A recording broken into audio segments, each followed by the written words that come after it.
सर्दियों का मौसम शुरू हो गया था, इसीलिए पृथ्वी पर जल्दी अंधेरा भी छाने लगा। भले ही इस अंधेरे की वजह से पूरी दुनिया में खुशी थी, पर सास बहू शारदा अनामिका चुपचाप खेतों में बीज बोने का काम कर रही थी। बस वही दुखी नहीं थी, उनके पति प्रसाद और रमेश भी बहुत दुखी थे। घर के सामने आग जलाकर हाथ सेकते सेकते चारों बातचीत करते हैं। जी, ये सर्दियों का मौसम हम जैसे गरीब लोगों के पेट में लात मारता है। अरे सासू माँ, कौन आके लात मारता है?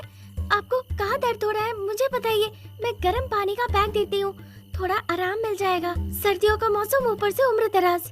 कौन उम्र दराज? हाँ, खेत में बीज लगाने का प्रतियोगिता लगा है, फिर पता चलेगा कौन यहाँ उम्र दराज है। आप इतनी नाराज क्यों हो रही है माँ जी? गुस्सा ना करूँ तो क्या करूँ बहू, खेत में काम रुक गया है, इस वजह से दुखी हूँ। ऊपर से 6,000 का नुकसान, तो पागल हो गई हूँ। ठीक है, मैं पिताजी और उनको समझा के कहती हूँ, वो गुस्सा नहीं होंगे, और आप इस बात को लेकर नाराज मत होइए। इस तरह सासू माँ को शांत करते हुए वो पिताजी प्रसाद से कहती है, पिताजी सासू माँ बहुत गुस्से में है, पर सासू माँ को उनका गुस्से का वजह ठीक से पता नहीं, इसीलिए हो सके तो आप थोड़ी देर तक सासू माँ से ज्यादा बातचीत मत कीजिए। अगर बात कर भी लिए तो हो सकता है वो पागल कुत्ते की तरह आपको काट ले। ठीक कहा ना माँ जी? इस तरह सासू माँ से पूछती है। सुन के सासू माँ गुस्से से लाल हो जाती है। आइंदा अगर इस तरह की बेहूदगी भरी मजाक की ना, तो मुझे पता नहीं मैं तुम्हें कहाँ मारूंगी और कैसे मारूंगी। मैं पिताजी से पूछ के आपको बताऊंगी सासू माँ। तुम्हें क्या लगता है बहू, मैं तुम्हारे पिताजी को पकड़ के ऐसे ही मारपीट करती हूँ? या फिर कभी तुमने अपनी आंखों से देखा है तुम्हारे पिताजी को परेशान करते हुए? तुम्हारी नजरों में मैं हूँ क्या? बंदर जैसा तो नहीं माँ जी, और चिंपांजी जैसा भी नहीं। आप मुझे सासू माँ शारदा जैसी लगती हैं। तुम लोग कोई मेरा दर्द नहीं समझ पाओगे। ये अंधेरा 1 घंटे बाद भी तो आ सकता था, फिर हमें कल 6,000 ज्यादा मिलते। ये अंधेरा जल्दी आने की वजह से 6,000 का नुकसान हो रहा है। फिर हम एक काम कर सकते हैं माँ जी। कैसा काम? हम अपने हाथ से सूरज को पलट देंगे, फिर अंधेरा भी खत्म हो जाएगा, फिर सुबह हो जाएगी, तब जाके हम जल्दी जल्दी सारा बीज बोलेंगे और फिर अपना हाथ हटा लेंगे। तुमने जैसा कहा, अगर ये हो पाता तो बड़ा ही अच्छा होता बहू। फिर जब चाहे हमें सूरज मिलता और सुबह हो जाती, और जब मन करता तो हम घुमा के चांद ले आते, और इस तरह खुशी खुशी सारा काम भी कर लेते। ऐसा क्यों सासू माँ? अगर आप मुझसे पूछेंगी ना, मैं तो कहूँगी मुझे सूरज ही चाहिए, सुबह ही चाहिए। दिन रात होगा ही नहीं और रोशनी में हम सारा काम कर लेंगे। अरे वाह बहू, मैं यही कहने वाली थी।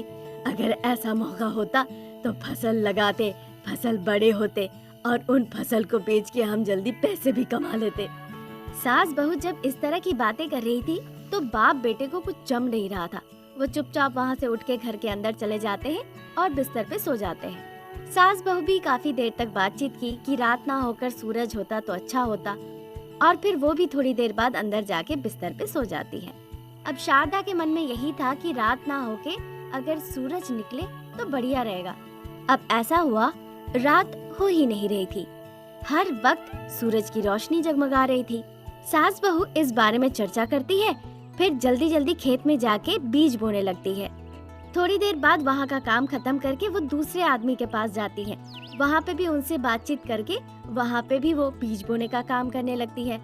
इसी तरह दिन निकल रहे थे। 2 दिनों के बाद अब चूंकि वो लगातार काम कर रही थी, उनके हाथ पैरों में बहुत ज्यादा दर्द होने लगते हैं। बिस्तर पे वो लेट जाती है सोने के लिए, पर क्या फायदा, सूरज की तपती गर्मी थी, पूरा शरीर का तापमान बढ़ गया था, पूरा घर आग में जल रहा था। वो सो नहीं पाई। गर्मी की वजह से चारों तरफ सुखाड़ पड़ गया, कहीं पानी नहीं। सास बहू 1 गिलास पानी लेती है और उस 1 गिलास पानी के लिए वो दोनों लड़ने लगती है। ये 1 गिलास पानी मेरा है, छूना भी नहीं तो देखो क्या करूँगी। एक तो बुजुर्ग है, ऊपर से नाटी है, एक धक्का दूंगी ना आप वैसे गिर जाएंगी, तो आपको पानी पीने की भी क्या जरूरत है? इस तरह सास बहू एक दूसरे का बाल पकड़ के लड़ाई कर रही है, वो सपने में देखती है। इसी चक्कर में सासू माँ शारदा सपने में ही बिस्तर पे लेटे लेटे बहू अनामिका को जोर से 1 लात मारती है। अनामिका नीचे धड़ाम से गिरती है और चिल्ला के कहती है, हाय भगवान, माँ जी! इस तरह वो जोर से चिल्लाती है। सभी नींद से हड़बड़ा के उठ जाते हैं। शारदा को समझ नहीं आ रहा था कि आखिर में बहू को नीचे किसने गिराया। हाय भगवान, ये सपना था, ना वो सपना चाहिए और ना ही वो ऐसी जिंदगी। ये सोचकर वो नीचे उतर के बहू को जमीन से ऊपर उठाती है। बहू, हमें रात के वक्त सूरज नहीं चाहिए। अच्छा की रात है, पर हमने तो सिर्फ दिन ही चाहा था। पर अगर सारा दिन सूरज की रोशनी होगी, हाय भगवान, हम सहन नहीं कर पाएंगे।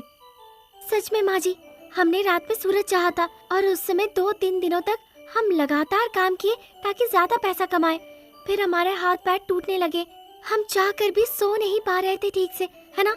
और फिर हमारा हाथ पैर सब काम करने बंद कर दिए। इतना ही नहीं बहू, हमेशा सूरज होने की वजह से हम ठीक से सो भी नहीं पा रहे थे। घर के अंदर घर के बाहर शरीर गर्मी से जल रहा था। अब चूंकि सारा दिन सूरज की गर्मी हो रही थी, इसीलिए हम सहन नहीं कर पा रहे थे।